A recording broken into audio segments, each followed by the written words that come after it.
Hello everyone. Today I am going to discuss with all of you a very interesting topic, that is the Insolvency and Bankruptcy Code 2016. It is a very important change brought in our Indian economy, but most of us are still not aware about it. So to understand it, let me take you back to the year of 2016 and early 2017. At that time, three things became very popular in India. First being the demonetization, second being the Jan Dhan Yojana, and third being the GST. But two more laws were passed by the Indian government at that time, which were equally important but did not get much attention from the media and public. This was the Insolvency and Bankruptcy Code 2016 and the Real Estate Regulation and Development Act 2016. Today in this presentation, I will be discussing about the Insolvency and Bankruptcy Code 2016, and I've tried to make this presentation as simple as possible so that it can be understood by each and everyone. Now the topics which I'll be covering today are: what is Insolvency and Bankruptcy Code 2016, why there is a need of Insolvency and Bankruptcy Code 2016. Insolvency and Bankruptcy Code is also referred to as IBC. Now the next topic which I'll be covering is legal framework of IBC, procedure of IBC, and features and benefits of IBC. So before going into the definition of Insolvency and Bankruptcy Code, we need to know certain important terms. The first term being the insolvency. Now what is insolvency? If a borrower is unable to make payment of its liability, then the borrower is said to be insolvent. Next is bankruptcy. The process of resolving the insolvency through a legal process is known as bankruptcy. Now what is code? Code is a collection of laws, rules and regulation which are consolidated systematically. It is a collection of acts, rules and laws together. Liquidation. Liquidation, when a company is being closed and the assets of that company are being sold, then the process is called liquidation. So these are some basic terms which are going to help us understand this presentation. These terms will be used by me in the later part of the presentation. Now coming back to what is Insolvency and Bankruptcy Code. The Insolvency and Bankruptcy Code 2016 is the bankruptcy law of India, which seeks to consolidate the existing framework by creating a single law of insolvency and bankruptcy. It is a one-stop solution for the existing insolvency of borrowers, which at present is a very long process and it was also not economically viable. So what does it mean? The Insolvency and Bankruptcy law is a single one-stop solution for all the insolvent people, which was previously the process was very long and it was also economically not viable. So the government thought, why not bring a single process and a very quick process for mitigating this problem. Now this law was brought in the year 2016. Now, and to understand the reason why of the importance and why this IBC was introduced in India, we need to understand the trend in our economy. When the economic reforms of 1991 was brought in, which is also known as the stage of liberalization, privatization and globalization, companies got the right to enter into our Indian economy. In other way, laws were made in favor so that companies can enter into our market. Thereafter, the Competition Act was brought in 2002 and later the Competition Commission was established in the year 2009, by which companies got a platform to compete with each other. Now, companies had the right to enter into our Indian economy through the economic reform of 1991 and they got a platform to compete with each other in the year 2009. But still there were not proper law in our country by which they could exit our economy. So there arose a need of bringing a new law by which company can exit from our economy in case of liquidation and bankruptcy and insolvency, and thus as a result of which the Insolvency and Bankruptcy Code was brought in. So we can say company got the right to enter our Indian economy in the year 1991, they got the right to compete in the year 2009 and they got the right to exit from our economy in the year 2016.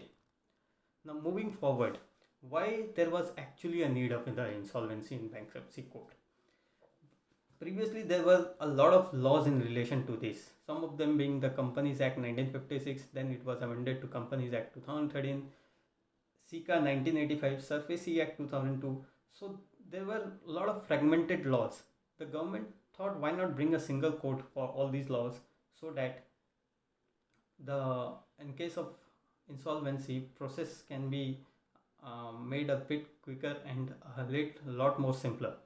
So to resolve this issue of multiplicity of laws, IBC was introduced. The next thing was time required for resolution.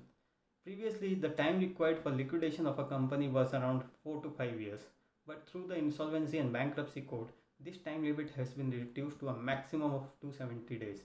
Yes, my friends, the in the Insolvency and Bankruptcy Code, the total process is maximum of 270 days. The third point is the recovery rates. Previously, the recovery rates in case of NPA accounts in our country was very low. So, government thought of bringing the Insolvency and Bankruptcy Code. Fourth being, there was a huge rise on the NPAs in our country. It was around 2.5% of the total loans sanctioned in 2010, which rose to nearly 9% in the year 2016. So, in order to mitigate this problem, government also introduced the Insolvency and Bankruptcy Code. And the last one was ease of doing business. India ranked at 100th position in 2016 in the World Index of Ease of Doing Business. And one of the parameters for deciding this is the Insolvency and Bankruptcy Code. After introducing this, the Indian government rank has been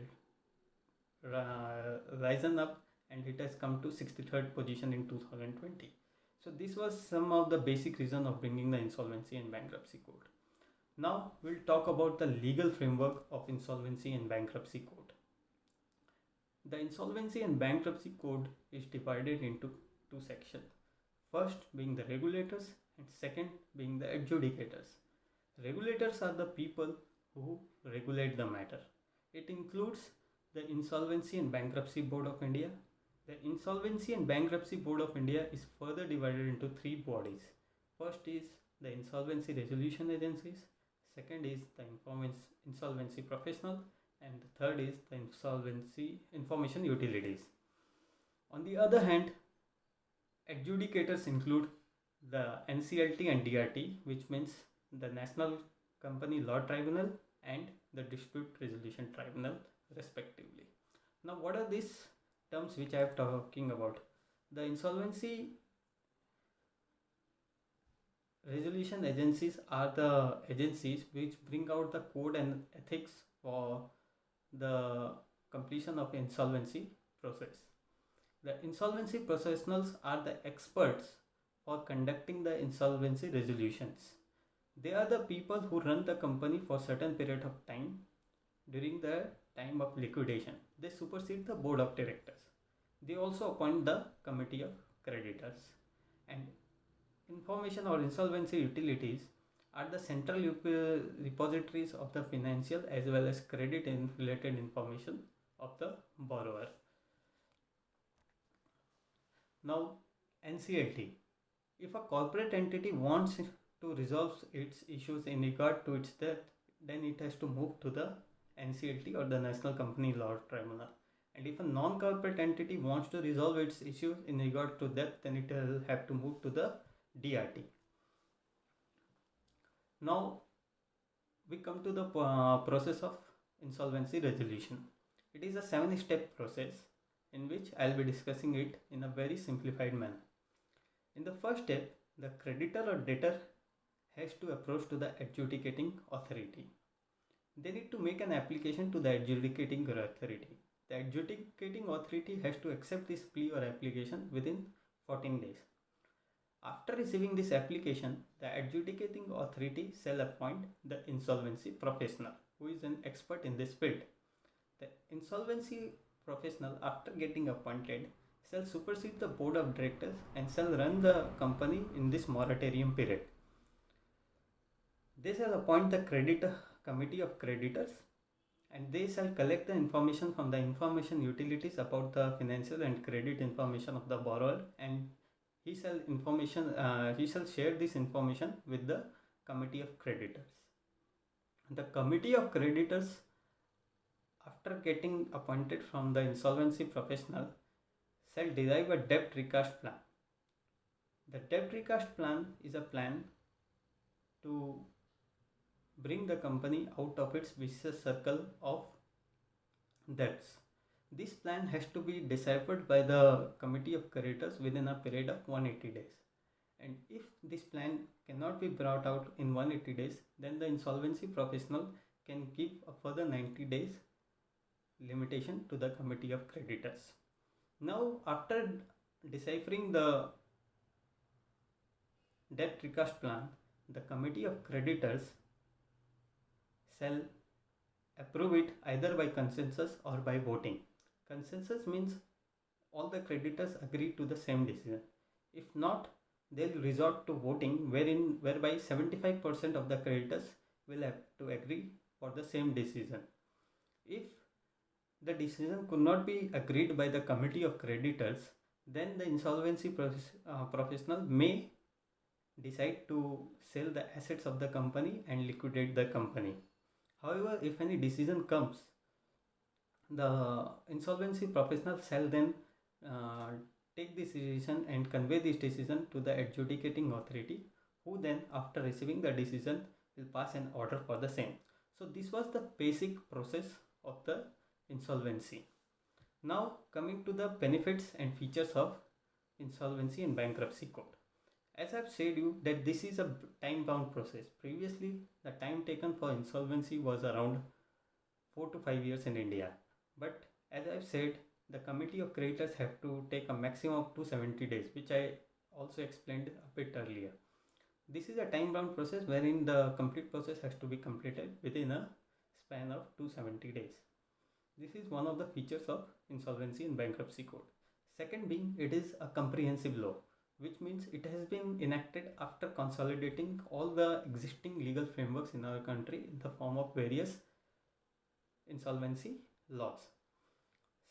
Third, it is governed by the Insolvency Bankruptcy Board of India, which is a very powerful body which will maintain the transparency and also will take care of the stakeholders involved in this. Fourth, it will bring a change from the debtor in position to the creditor in control.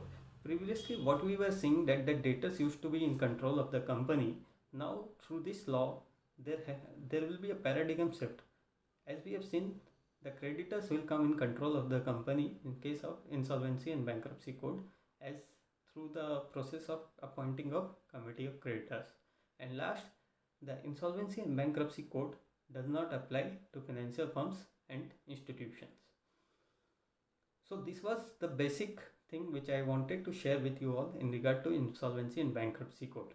This was my first video in regard to this. There are a lot of things which I can share about you in regard to this insolvency and bankruptcy code, like who can be appointed as the insolvency professionals. Chartered accountants they are capable of getting appointed for the same. For this they have to pass certain examinations, which if I bring a second video for the same, I will share information in regard to that. Further, if you have any queries or any question in regard to this presentation, you can contact me in the details as provided on the screen. I hope you like the information as I've shared with you in this presentation, and I believe it can be very useful for you. Thank you. And I would request you to please like and share our page CA Ring, wherein we are giving all these presentations on various topics. Thank you so much.